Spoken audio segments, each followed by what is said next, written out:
ಕಾಂಗ್ರೆಸ್ನಲ್ಲಿ ಸಿಎಂ ಕುರ್ಚಿ ವಿಚಾರ ಮತ್ತೆ ಕಾವು ಹಿಡಿದಿದೆ. ದೇವರಾಜ್ ಅರಸು ಅವರ ಸುದೀರ್ಘ ಅವಧಿಯ ಸಿಎಂ ದಾಖಲೆ ಸಿದ್ದರಾಮಯ್ಯ ಸರಿಗಟ್ಟಿದ ದಿನವೇ ಪೂರ್ಣಾವಧಿ ಸಿಎಂ ಯಾರು ಅನ್ನೋ ಚರ್ಚೆ ಮತ್ತೆ ಮುನ್ನೆಲೆಗೆ ಬಂದಿದೆ. ಇದಕ್ಕೆ ಇನ್ನಷ್ಟು ಜೋಶ್ ಕೊಟ್ಟಿದ್ದು ಸಿಎಂ ಆರ್ಥಿಕ ಸಲಹೆಗಾರ ಬಸವರಾಜ ರಾಯರೆಡ್ಡಿ ಬರೆದ ಬಹಿರಂಗ ಪತ್ರ. ಸಿದ್ದರಾಮಯ್ಯ ಅವರಿಗೆ ಅಭಿನಂದನೆ ಸಲ್ಲಿಸುವ ನೆಪದಲ್ಲಿ 2028ರ ಮೇ 28ರವರೆಗೂ ಅವರೇ ಮುಖ್ಯಮಂತ್ರಿ ಆಗಿರುತ್ತಾರೆ ಅನ್ನೋ ವಿಶ್ವಾಸವನ್ನೇ ರಾಯರೆಡ್ಡಿ ಸ್ಪಷ್ಟವಾಗಿ ಹೇಳಿಬಿಟ್ಟಿದ್ದಾರೆ. ಈ ಪತ್ರ ಕೇವಲ ಅಭಿನಂದನೆ ಪತ್ರವಲ್ಲ, ರಾಜಕೀಯವಾಗಿ ಬಹಳ ಮಹತ್ವದ ಸಂದೇಶ. ಮುಂದಿನ 2.5 ವರ್ಷಗಳ ಕಾಲ ಅಂದರೆ 2028ರ ಮೇ 28ರವರೆಗೆ ಸಿದ್ದರಾಮಯ್ಯ ಸಿಎಂ ಆಗಿರ್ತಾರೆ ಅನ್ನೋ ಸಾಲು ಕಾಂಗ್ರೆಸ್ ಒಳಗಿನ ಕುರ್ಚಿ ಗಲಾಟೆಗೆ ನೇರ ಸವಾಲು ಅನ್ನಬಹುದು. ಸಿದ್ದರಾಮಯ್ಯ ಆಡಳಿತದ ಸಾಧನೆಗಳನ್ನ ರಾಯರೆಡ್ಡಿ ಸಾಲು ಸಾಲಾಗಿ ಹೊಗಳಿದ್ದಾರೆ. ಅನ್ನಭಾಗ್ಯ, ಕ್ಷೀರಭಾಗ್ಯ, ವಿದ್ಯಾಸಿರಿ, ಇಂದಿರಾ ಕ್ಯಾಂಟೀನ್, ಶಕ್ತಿ, ಗೃಹಲಕ್ಷ್ಮಿ, ಗೃಹಜ್ಯೋತಿ, ಯುವ ನಿಧಿ ಅಂತ ಗ್ಯಾರಂಟಿ ಯೋಜನೆಗಳನ್ನೆಲ್ಲ ಉಲ್ಲೇಖಿಸಿ ಬಡವರು, ಮಹಿಳೆಯರು, ಕಾರ್ಮಿಕರು, ವಿದ್ಯಾರ್ಥಿಗಳು, ಯುವಕರು, ರೈತರು ಎಲ್ಲಾ ವರ್ಗಗಳಿಗೂ ಆರ್ಥಿಕ ಭದ್ರತೆ ಮತ್ತು ಸಾಮಾಜಿಕ ಗೌರವ ಸಿಕ್ಕಿದೆ ಅಂತ ಹೇಳಿದ್ದಾರೆ. ಈ ಯೋಜನೆಗಳೇ ಕರ್ನಾಟಕವನ್ನು ಕಲ್ಯಾಣ ರಾಜ್ಯದ ಮಾದರಿಯಾಗಿ ರೂಪಿಸುತ್ತಿವೆ ಅನ್ನೋದು ಅವರ ವಾದ. ರಾಯರೆಡ್ಡಿ ಪತ್ರದಲ್ಲಿ ಒಂದು ಪ್ರಮುಖ ಅಂಶ ಇದೆ. ಅದು ಸಿದ್ದರಾಮಯ್ಯ ಅವರ ಆಡಳಿತದ ಶೈಲಿ, ಪಾರದರ್ಶಕತೆ, ಹಣಕಾಸು, ಶಿಸ್ತು, ಸಂವಿಧಾನದ ಮೌಲ್ಯಗಳಿಗೆ ನಿಷ್ಠೆ, ಜಾತಿ, ಧರ್ಮ, ಭಾಷೆ ಮೀರಿ ಎಲ್ಲರನ್ನು ಒಟ್ಟಿಗೆ ಕೊಂಡೊಯ್ಯುವ ರಾಜಕಾರಣ. ಇವೆಲ್ಲ ಸಿದ್ದರಾಮಯ್ಯ ನಾಯಕತ್ವದ ಗುರುತು ಅಂತ ಅವರು ಬಣ್ಣಿಸಿದ್ದಾರೆ. ಇದು ಕೇವಲ ವ್ಯಕ್ತಿ ಪೂಜೆ ಅಲ್ಲ, ಸಿದ್ದರಾಮಯ್ಯ ಮುಂದುವರಿಯಲೇಬೇಕು ಅನ್ನೋ ಅಭಿಪ್ರಾಯವನ್ನ ಸಾರ್ವಜನಿಕವಾಗಿ ಕಟ್ಟಿಡುವ ಪ್ರಯತ್ನ. ಇದರಿಂದ ಕಾಂಗ್ರೆಸ್ ಒಳಗಿನ ರಾಜಕೀಯ ಮತ್ತಷ್ಟು ಸ್ಪಷ್ಟವಾಗುತ್ತಿದೆ.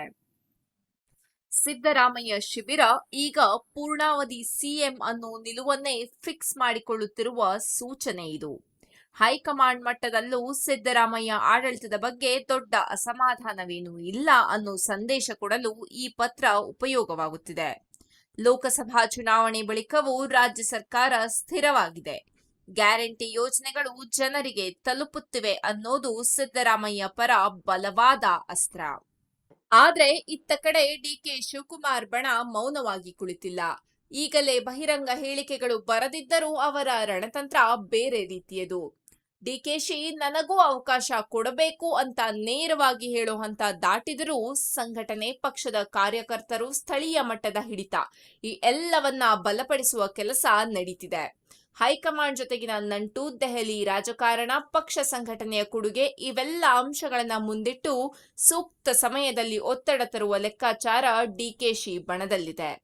ಅಂದರೆ ಈಗಲೇ ಕುರ್ಚಿಗಾಗಿ ಬೀದಿಗೆ ಇಳಿಯದೆ ಸಿದ್ದರಾಮಯ್ಯ ಆಡಳಿತದ ನಡುವೆ ಯಾವುದೇ ಅಡಚಣೆ ಬಂದರೆ ಅಥವಾ ರಾಜಕೀಯ ಸಮೀಕರಣ ಬದಲಾಗಿದ್ರೆ ಅದನ್ನ ತಮ್ಮ ಪರ ಬಳಸಿಕೊಳ್ಳುವ ತಂತ್ರ ಇವರದ್ದಾಗಿದೆ. ಒಟ್ಟಾರೆ ನೋಡಿದರೆ ಸದ್ಯದ ಪರಿಸ್ಥಿತಿಯಲ್ಲಿ ಸಿದ್ದರಾಮಯ್ಯ ಮುಖ್ಯಮಂತ್ರಿಯಾಗಿ ಮುಂದುವರಿಯುವ ಸಾಧ್ಯತೆ ಹೆಚ್ಚು. ರಾಯರೆಡ್ಡಿ ಪತ್ರ ಅದಕ್ಕೆ ಮತ್ತಷ್ಟು ಬಲ ಕೊಟ್ಟಿದೆ. ಹೈಕಮಾಂಡ್ ಕೂಡ ಈಗ ರಾಜ್ಯದಲ್ಲಿ ಅಸ್ಥಿರತೆ ಬೇಡ ಅನ್ನೋ ಮನಸ್ಥಿತಿಯಲ್ಲಿದೆ.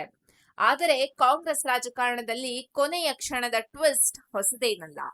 ಡಿಕೆ ಶಿವಕುಮಾರ್ ಬಣ ಸಂಪೂರ್ಣ ಕೈಕಟ್ಟಿ ಕೂತಿಲ್ಲ, ಸರಿಯಾದ ಸಮಯಕ್ಕಾಗಿ ಕಾಯ್ತಿದೆ. ಹೀಗಾಗಿ ಸಿದ್ದರಾಮಯ್ಯ ಪೂರ್ಣಾವಧಿ ಸಿಎಂ ಆಗುವ ವಿಶ್ವಾಸ ಗಟ್ಟಿಯಾಗಿದ್ರೂ ಕಾಂಗ್ರೆಸ್ ಒಳಗಿನ ಕುರ್ಚಿ ರಾಜಕಾರಣ ಸಂಪೂರ್ಣವಾಗಿ ಮುಕ್ತಾಯವಾಯಿತು ಅಂತ ಹೇಳೋದು ಈಗ ಬೇಡ. ಮುಂದಿನ 2.5 ವರ್ಷಗಳು ಸಿದ್ದರಾಮಯ್ಯ ಆಡಳಿತದ ಸಾಧನೆಗಳ ಜೊತೆಗೆ ಒಳಪಕ್ಷೀಯ ರಾಜಕೀಯದ ತಾಳ್ಮೆಯ ಪರೀಕ್ಷೆಯ ಕಾಲವಾಗಿದೆ.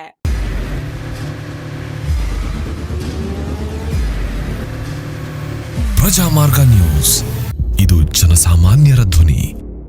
ನಮಸ್ಕಾರ.